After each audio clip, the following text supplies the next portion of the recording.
Welcome back students, આપ સૌનું આપણી યુટ્યુબ ચેનલમાં હાર્દિક સ્વાગત છે.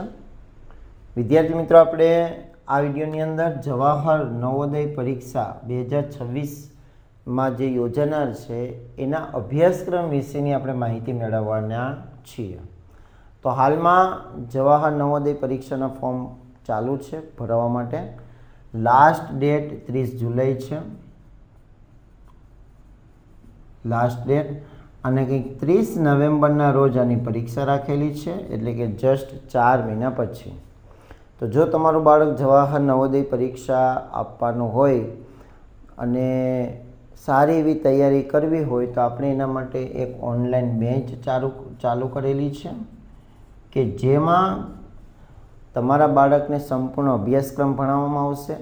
એક તો પર્સનલી વિડીયોઝ દ્વારા, જે વોટ્સઅપ ગ્રુપ એનું હશે એમાં એને વિડીયો મોકલવામાં આવશે. અને આ વોટ્સઅપ ગ્રુપ એવો હશે કે જેમાં આ બાળકો જે તૈયારી કરતા હોય એ જ મીન્સ કે જોઈન હશે, બીજા અન્ય કોઈ જોઈન હશે નહીં. એની સાથે સાથે એની weekly test, monthly test, performance test, previous યર્સના પેપર સોલ્યુશન, કેવા પ્રકારના પ્રશ્નો પૂછાય છે, એની વધુમાં વધુ પ્રેક્ટિસ, એટલે કે સંપૂર્ણ આયોજન સાથે એને તૈયારી કરાવવામાં આવશે. આ બેન્ચ આપણે કંઈક 1 ઓગસ્ટથી આપણે ચાલુ કરીશું. 1 ઓગસ્ટથી આપણી આ બેન્ચ ચાલુ થશે. જો તમારે તમારા બાળકને આ બેન્ચમાં જોડાવા માંગતા હોય તો આપણે એની દર મહિનાની 1000 રૂપિયા ફીસ રાખેલી છે.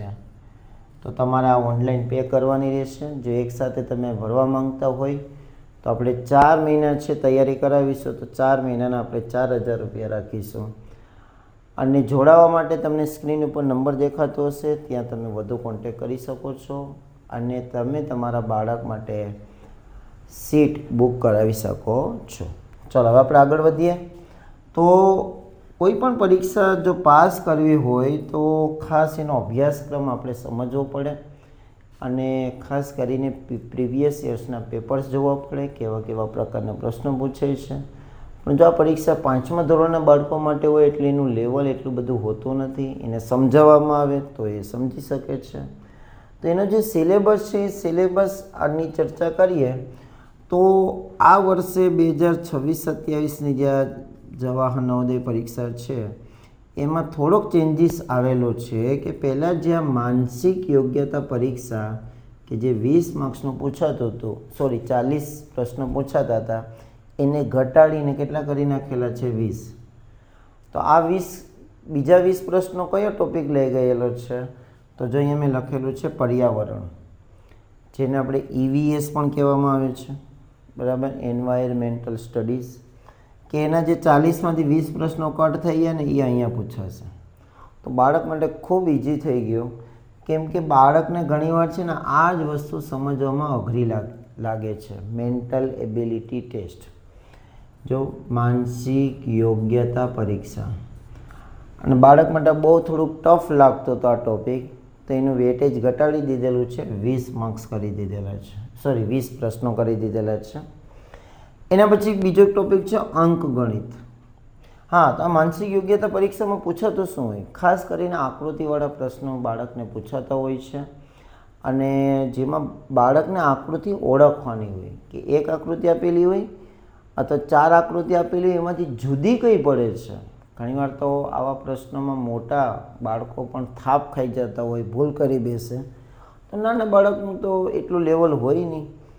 તો મારા મતે એવું લાગે છે કે એનું જે વેટેજ છે અમે ઓછું કરી દીધું, 40માંથી 20 પ્રશ્નો જ કરી દીધા.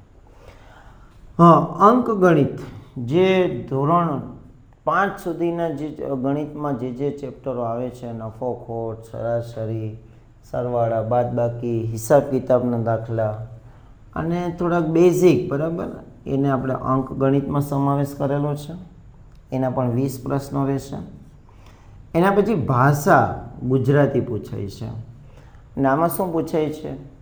તો કે 4 યા 5 ફકરા પૂછાય છે કે દરેક ફકરાના નીચે એને પ્રશ્નો આપેલા હોય છે અને આ પ્રશ્નોના જવાબ ફકરામાંથી શોધવાના હોય છે.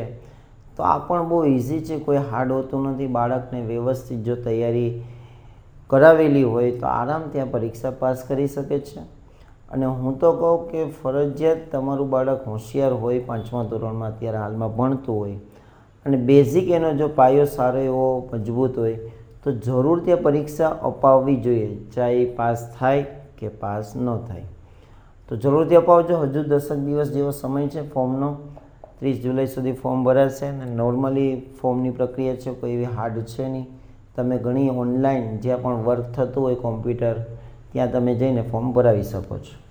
હા, ચોથો જે ટોપિક છે જે આ વર્ષથી એડ કરવામાં આવેલો છે, જે પર્યાવરણ એન્વાયરમેન્ટલ સ્ટડી, કે જેના પણ કેટલા પ્રશ્નો રહેશે? 20. તો આ રીતે આપણે ચારેય ટોપિકના કેટલા પ્રશ્નો થાય છે? 80 પ્રશ્નો થાય છે. કુલ કેટલા થાય છે? 100. તો અહીંયા જો એક પ્રશ્નનો માર્ક્સ કેટલો? તો કે 1.25 માર્ક્સ, એટલે કે 1.25 માર્ક્સ રહેશે. તો 80 ગુણ્યા 1.25 કરશો તો કેટલા? 100 માર્ક્સનું પેપર હશે.